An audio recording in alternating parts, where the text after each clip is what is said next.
Hey everyone, Adam Mishan here, singer, songwriter, and vocal coach. We're going to jump straight into high notes. Run, run, lost boy, they say to me. With high notes, one of the most important aspects we got to work on is our placement and resonance. Placement is where we subjectively feel the sound resonating. Resonating is really just a fancy word for vibration. Where do you feel the sound vibrating? That's really all it's talking about. When we're talking about high notes, we got to make sure that we allow the sound to come out in the right places in the body. If we force the sound into specific parts of our body, we're going to end up with a less desirable sound. Let's go over a couple of things. One thing when a lot of people talk is they'll talk with their voice way back in their throat, like, yo, how's it going? So this is a really bad resonance and placement of my voice, because I'm putting all the pressure backwards against my vocal cords, and that's going to cause a lot of problems as time goes on. Whereas what I want to do is I want to bring the sound more forward. The more forward I can bring this sound as I'm speaking, the better off I'm going to be as a singer, as a speaker. I'll be more intelligible. People will be able to understand me, but it will also allow the sound to carry much better. Even if I'm quiet, when I'm really careful about where I place my sound, it can be quite intense and forward.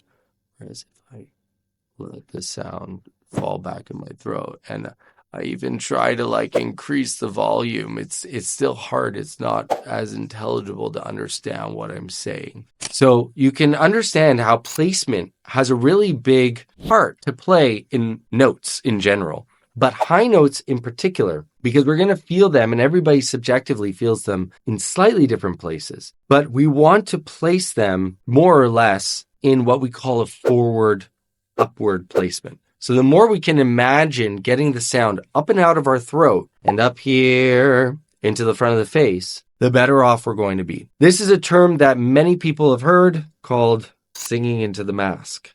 So in Elizabethan times, they used to have masks that they would wear. Actors would wear masks on stage. And in order to project their voices outwards to the audience without amplification, they would speak into the mask, sing into the mask so that the sound would carry. That's literally just saying, feel a buzz here in the front of your face. And one great way to really start to experience this is if you have some sort of massager and be able to put that vibration right where you want to place the voice. And that way, with very little effort, notice one of the things that I said at the very beginning of the video is that we want to allow the sound to resonate in the right place. That's key because we don't want to force the sound up and out of the throat. We want to allow it to come out freely, naturally. And finding that placement is so essential. So when we create vibration, vibration will follow vibration. So if I allow the vibration to be there, naturally my voice will start to resonate more forward in the front of my face. And so this I can use to find specific spots. Okay, that's banging my head. These soft spots will allow me to bring my voice into these places of my face. And so then that way, even if you're just speaking, saying some phrases, it'll bring your voice there naturally. I felt my voice kind of lift up and out of my throat. That can be a super helpful way to get the voice up and out. And if you're singing a note, so this works for high notes, pick any high note you're working on. And then that way you can bring the voice up and out of the throat on whatever note you're singing in whatever song you're singing. Whoops, I just dropped that.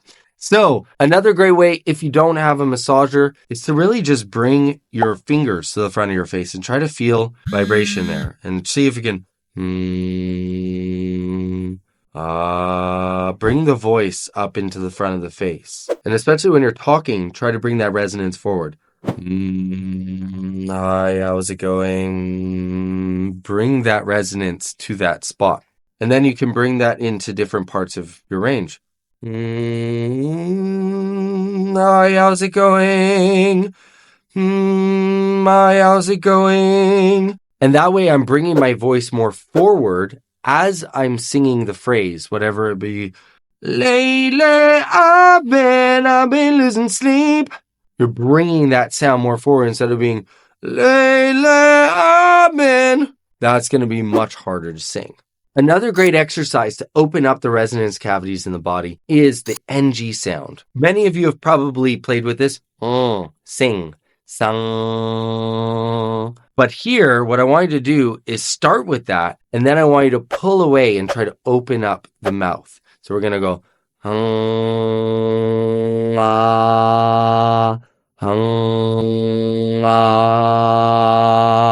Now with this, what you'll notice, and if you watch in the back of my throat, when I do sing, my tongue and my soft palate meet. But when I open to the ah, they pull apart completely.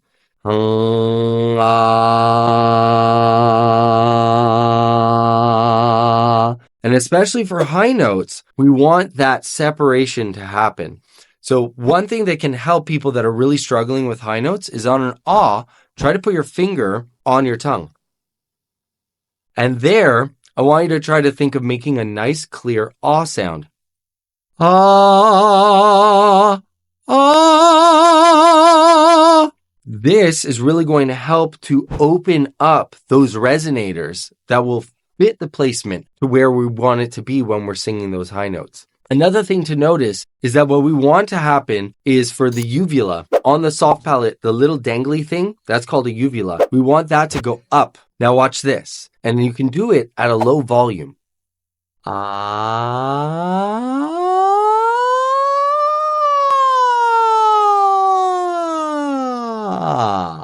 And so you can see how the uvula goes up, the soft palate rises. This is going to assist. Try that and see if your soft palate rises as well and your uvula goes up. That is a natural progression that needs to happen as we go for high notes. This is going to create the space inside the mouth for placement and resonance to happen optimally. Now, the reason why I emphasize this is because so many people, when they think of singing high notes, number one, they don't make enough space in the mouth for the high note to exist. Number two, they think of pushing up for the high note. This allows for the mouth to open wide and the throat to open so that we hit the high notes more easily. If I sing it like most singers think of singing high notes, it's more like, and watch my mouth as I do that. Tongue is high and soft palate is low. That's going to lead to strain because we're not going to be allowing for the positioning of the throat to be in place. Also, the neck strains, the chin goes up, all of these things. So rather than that, what we actually want to do on high notes is anchor downwards. When we anchor downwards, allowing the jaw to open properly, we're going to notice that we're going to engage our support much better, which is an absolutely crucial aspect, not one that we're talking about right now, but support is essentially meaning singing from your butt. I know it sounds gross, but you basically need to use all the muscles of the transverse abdominis, the pelvic floor, and the lower back to press the air out of the lungs. And so if you can think of pressing down, bearing down, kind of like you're going to the bathroom for the high note with your pelvic floor all the way down to your butt, then you're going to notice much better freedom in those high notes and it'll help with the placement. So sometimes thinking of that downward pressure and anchoring can help throughout the whole system. But that opening of the mouth is crucial whether you're belting or you're singing in mix. So if you're singing in a mix where you want it to be a little bit more rounded, a little bit more vibrato in it, then you're going to have a type of sound. Whereas if you have more of a belt, so it's not quite as much of an opening as the which that definitely has much more of an opening. It's more of the operatic classical style than the belt, but both create that same space and the uvula naturally is going to lift up in the back. So I hope this helps. Let me know if you have any questions down in the comments down below. And if you want an entire breakdown of everything you need to know when it comes to singing high notes from A to B, click the link down below. I've got my new course, High Notes Unleashed, in there.